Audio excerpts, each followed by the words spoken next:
Olá pessoal, estamos aqui para mais uma aula. Hoje nós vamos falar sobre a mecanização no sistema de plantio direto com foco na soja. Então, roda a vinheta.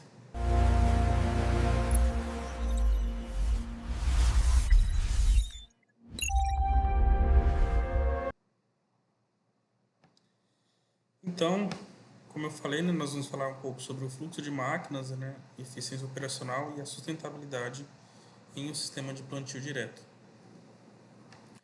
Então, a gente vai começar definindo, né, o que é o sistema de plantio direto, falar sobre os benefícios da adoção desse sistema, o fluxo de operações, aí as máquinas e equipamentos utilizados, e vamos finalizar falando sobre a eficiência operacional e sustentabilidade e alguns exercícios para fixar o conteúdo.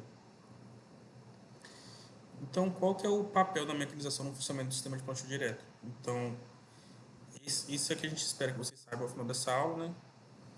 E também espero que vocês saibam identificar as principais máquinas e implementos utilizados em cada etapa do sistema de plantio direto e relacionar as regulagens e escolhas operacionais com eficiência, perdas e conservação do solo.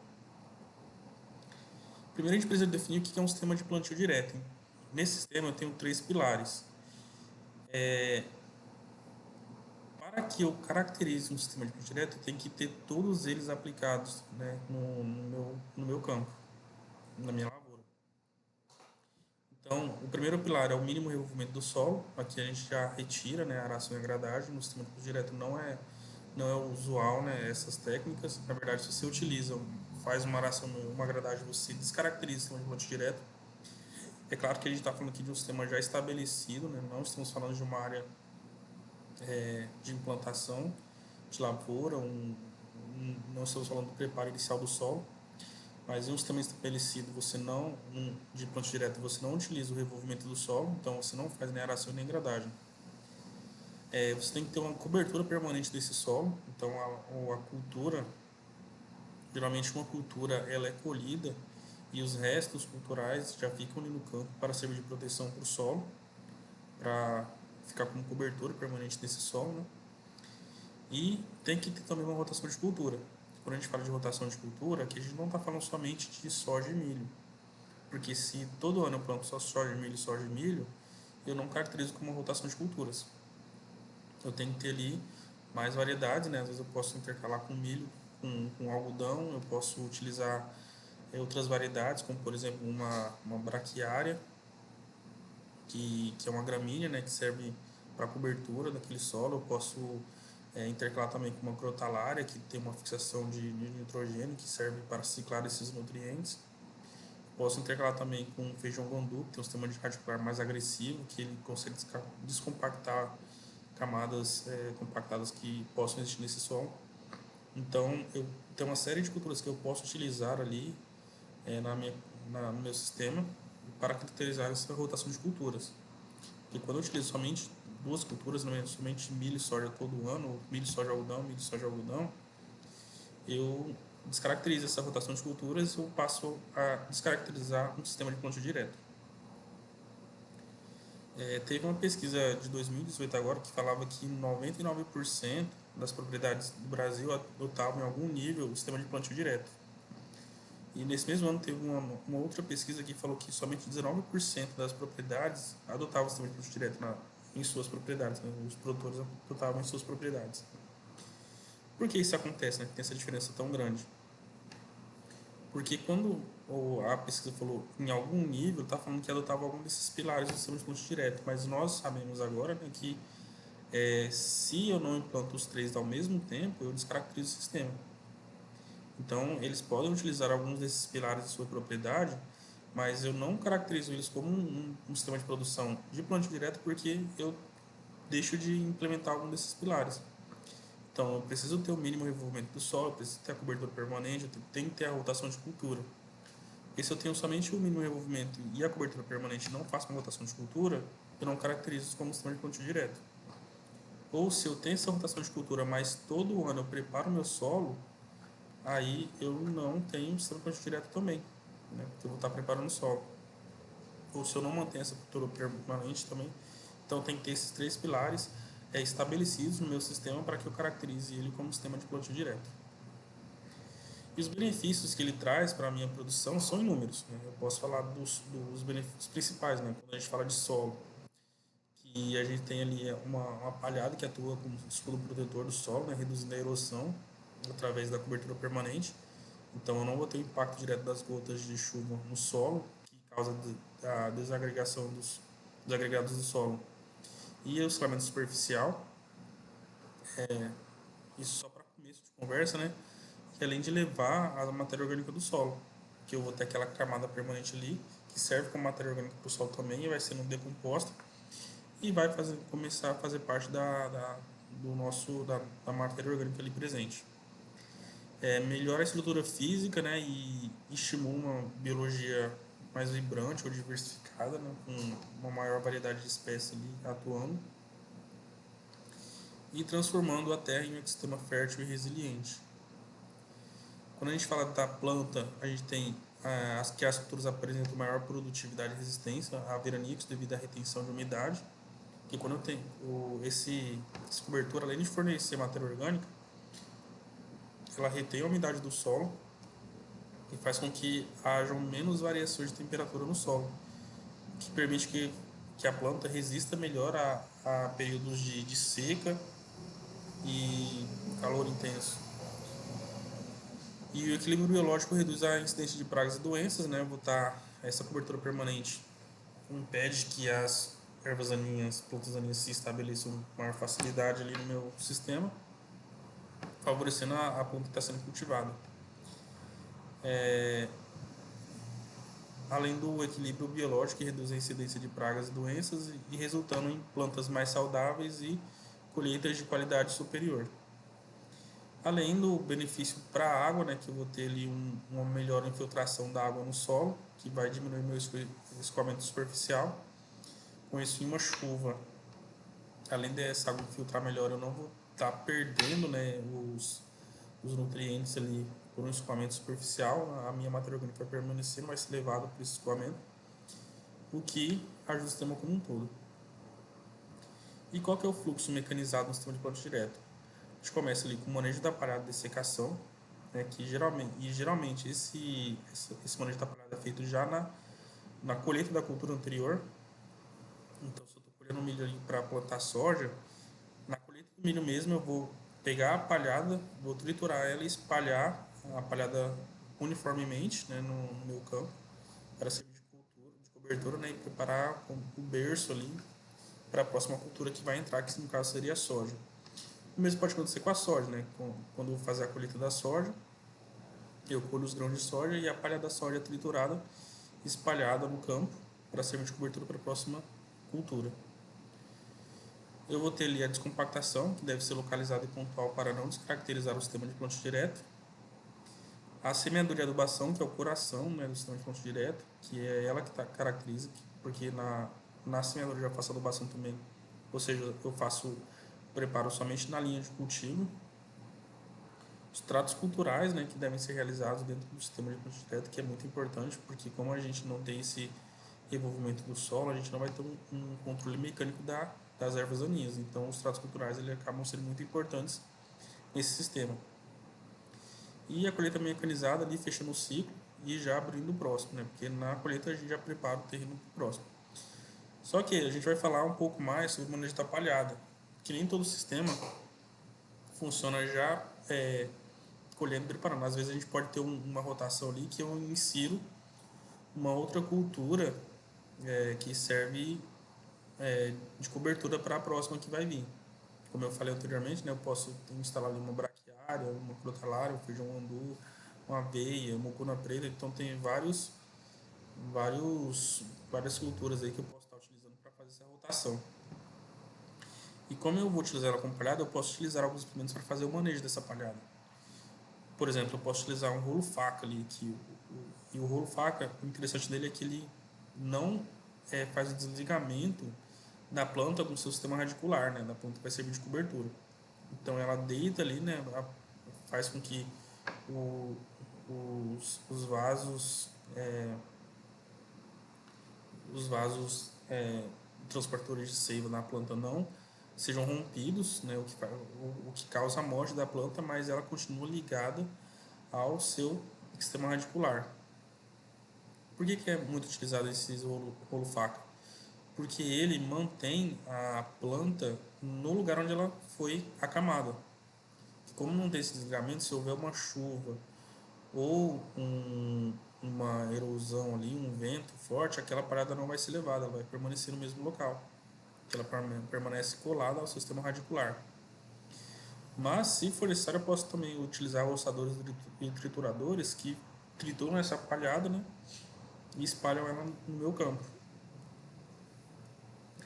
Em alguns casos ainda eu posso utilizar um dessecador, né, para dessecar essa cultura ou ervas daninhas que estejam ali de forma geral, para que não tenha incidência dessas plantas daninhas na minha próxima cultura, e já fazendo o controle delas. E quando a gente fala de descompactação do solo, a gente está falando de dois equipamentos que são utilizados, que é o escarificador e o subsolador. Só que é muito importante aqui frisar que essa descompactação do solo deve ser feita de forma pontual e bem específica, para não descaracterizar o sistema de plantio direto. Então, ali eu tenho que fazer uma análise de solo. Se eu identificar que existem camadas compactadas, eu posso fazer esse controle, mas sempre de forma manual. Eu nunca vou fazer forma pontual, quer dizer, eu nunca vou fazendo em toda a minha área. Então, eu vou somente fazer essa descompactação ali onde é necessário para que eu não descaracterize esse sistema. É muito importante que a gente tenha um tráfego controlado e adequação dos rodados para evitar para garantir, né, essa longevidade do sistema e evitar a compactação do meu solo. E na linha de plantio, que a gente tem aqui o coração do sistema de plantio direto, que são as semeadoras adubadoras, que são máquinas adaptadas, né, esse sistema de plantio direto. E nós temos o disco de corte, que ele rompe a palhada sem o sulcador, que abre o sulco para fertilizante de semente, né? Os dosadores, né, que tem uma precisão mecânica e pneumática, e as rodas adensadoras, né, que elas vão promovendo aquele contato solo-semente. Aqui a gente pode observar, vamos ver aqui, esse primeiro disco aqui seria o de corte da palhada. Então ele vai na frente cortando a palhada, logo em seguida tem o sulcador. Tem aqui o sulcador, né? Ele vai abrir no suco para depositar o fertilizante. Aí, cadê? Aqui. Logo depois eu vou ter o sucador da semente, que ele geralmente é um pouquinho mais para o lado e um pouco mais raso que o sucador do fertilizante, para evitar que tenha esse contato direto da semente com o fertilizante, para evitar a queima. Aqui eu acabei passando, não deu para ver, mas aqui a gente vai ver o sistema completo, analisar todo ele. Então aqui é uma semeadora adubadora, eu tenho o primeiro disco ali, no caso é o segundo, né? Vai abrir no suco para depositar o fertilizante. Logo em seguida eu tenho outro sulcador ali que vai abrir no suco para depositar a semente, um pouco mais raso. Nós temos o sistema de dosagem da semente aqui, que isso aqui é um sistema pneumático. Por que é pneumático? Por causa que o disco está na vertical ali. Ele cria um vácuo que segura essa semente nesses pequenos furos e vai direcionando essas sementes para o tubo condutor, que direciona para o sulco, onde está sendo feito o plantio. Aqui mostra um sisteminha que impede que essas sementes fiquem presas a esses sulcos, né, a esses buracos, né, os orifícios ali que pegam a semente. E no tubo condutor, conforme a semente vai passando, eu vou ter um sensor que identifica essa passagem e manda essas informações para o operador. Então o operador vai ver em tempo real as sementes passando, né? E caso haja uma falha ou uma dupla, o sistema vai identificar e vai avisar o operador. Aqui está mostrando com mais detalhes o singulador, que ele serve para evitar que tenham duplas, né? Então quando tem duas sementes no mesmo orifício, ela retira uma e deixa somente a outra semente para ser conduzida. o que gera uma maior precisão no plantio. E aqui já vai mostrar o sulcador ali com a roda reguladora de profundidade, que permite que a semente não seja depositada numa profundidade maior ou menor do que aquela regulagem, porque a gente sabe que a uniformidade na profundidade de plantio é determinante para uma uniformidade do estande de plantas ali. E eu vou ter a roda densadora ali que vai fechando esse sulco, né, promovendo contato solo-semente, fazendo com que permita ocorrer a germinação posteriormente. Isso aqui é uma semeadora adubadora convencional, né? A única diferença para adaptar ao sistema de plantio direto é que vai ter um disco de corte de palhada ali na frente, mas todo o restante do sistema é semelhante, então dá para a gente usar como comparativo. Deixa eu passar aqui.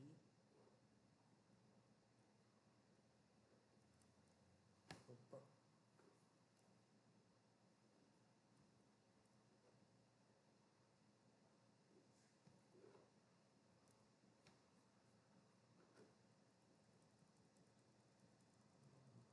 Um pequeno problema técnico aqui, mas...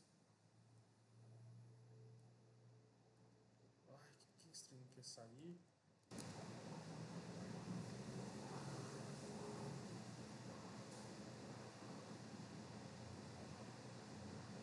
Pronto.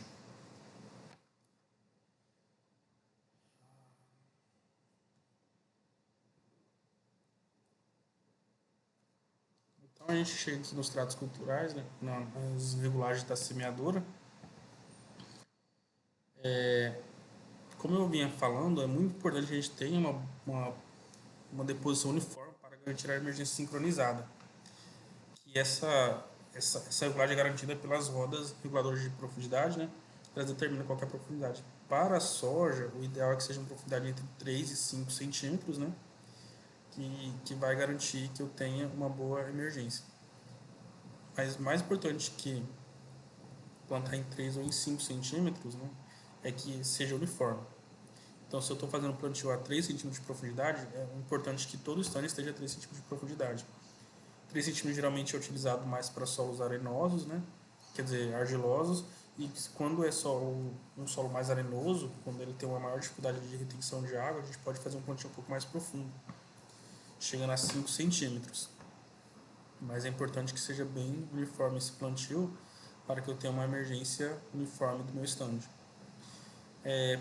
É interessante também regular bem o ajuste, né, dessas rodas compactadoras, porque eu preciso promover esse contato solo-semente, mas eu não posso adensar demais esse solo para evitar que essa planta gaste energia na sua emergência. Então tem que promover aquele contato, mas de forma que não ter uma pressão elevada ali na semente, dificultando essa emergência dela.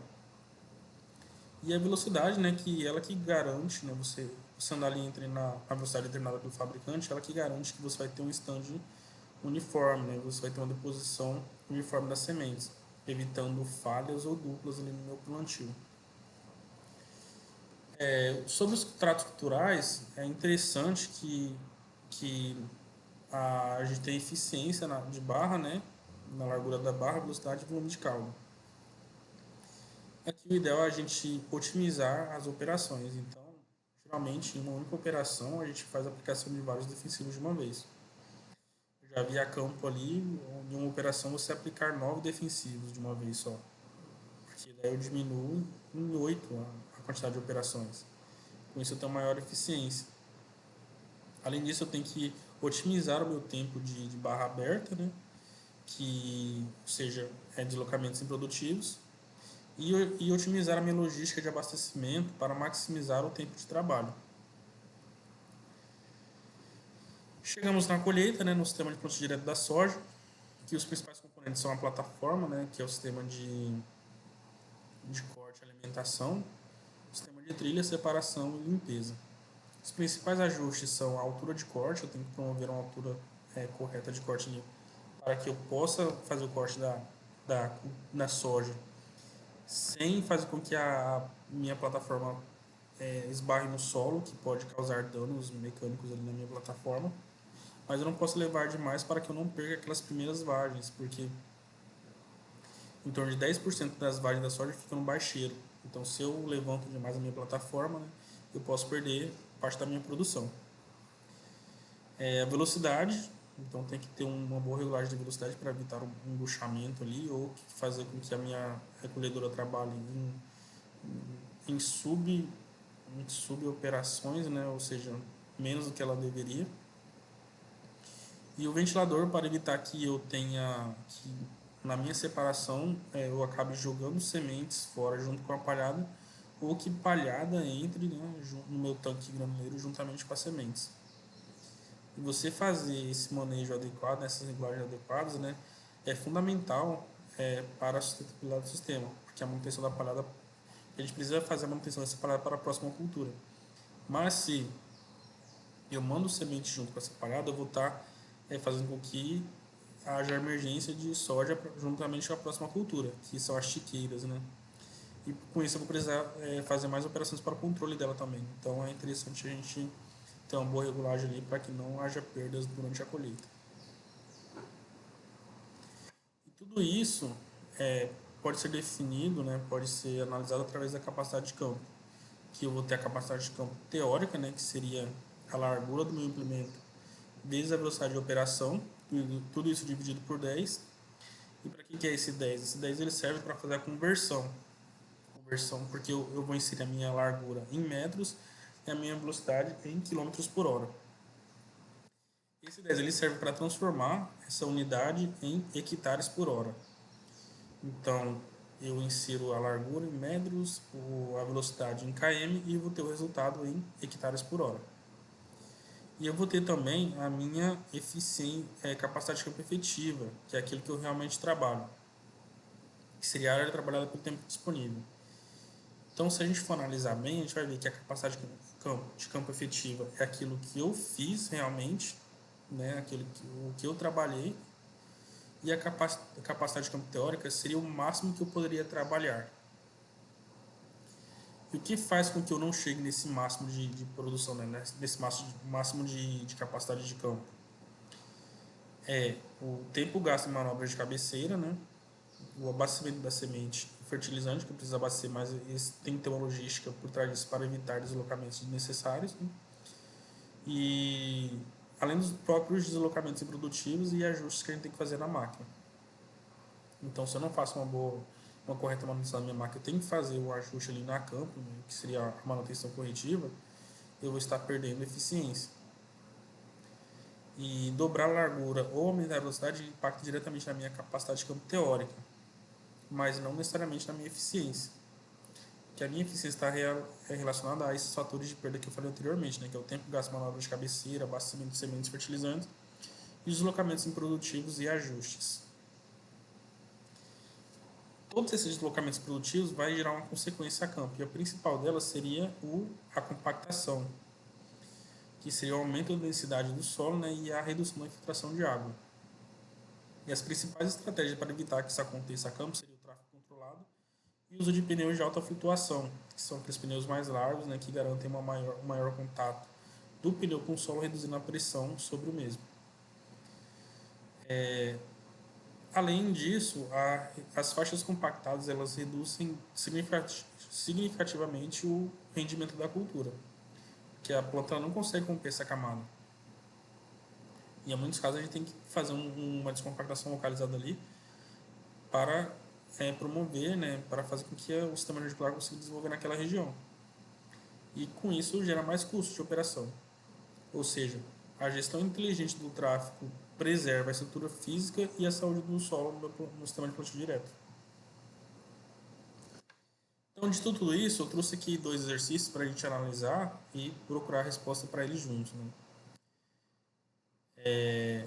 A primeira pergunta é: a introdução de tecnologias mecanizadas na agricultura trouxe ganhos expressivos em produtividade, mas também desafios relacionados ao manejo do solo. O uso inadequado de máquinas agrícolas pode provocar compactação do solo, dificultando o crescimento de raízes, reduzindo a infiltração da água E para minimizar esse impacto negativo, recomenda-se a adoção de letra A, adoção de maior número de passadas de máquinas no terreno.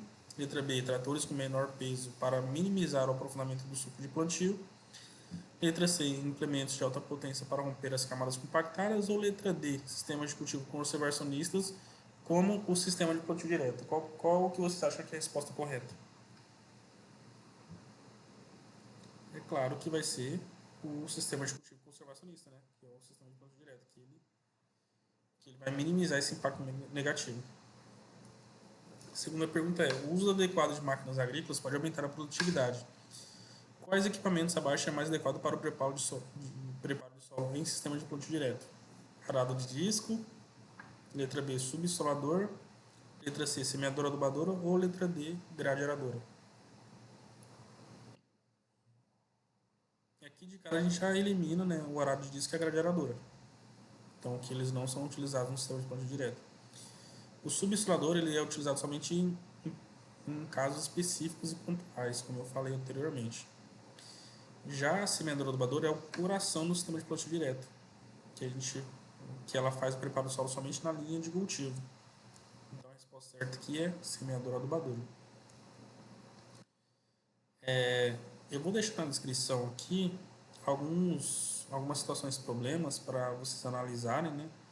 E, e comentarem embaixo ou trazerem resposta. Quem estiver na plataforma pode comentar que eu vou estar respondendo. Quem estiver no YouTube comenta também, que eu vou responder assim que possível, né?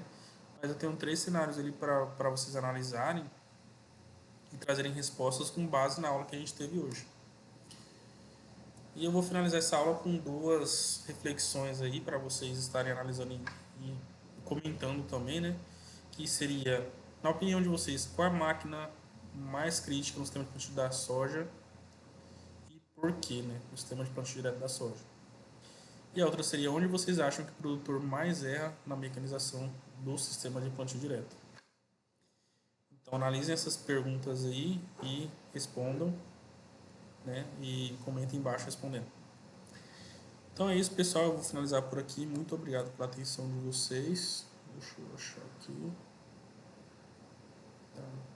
E até mais.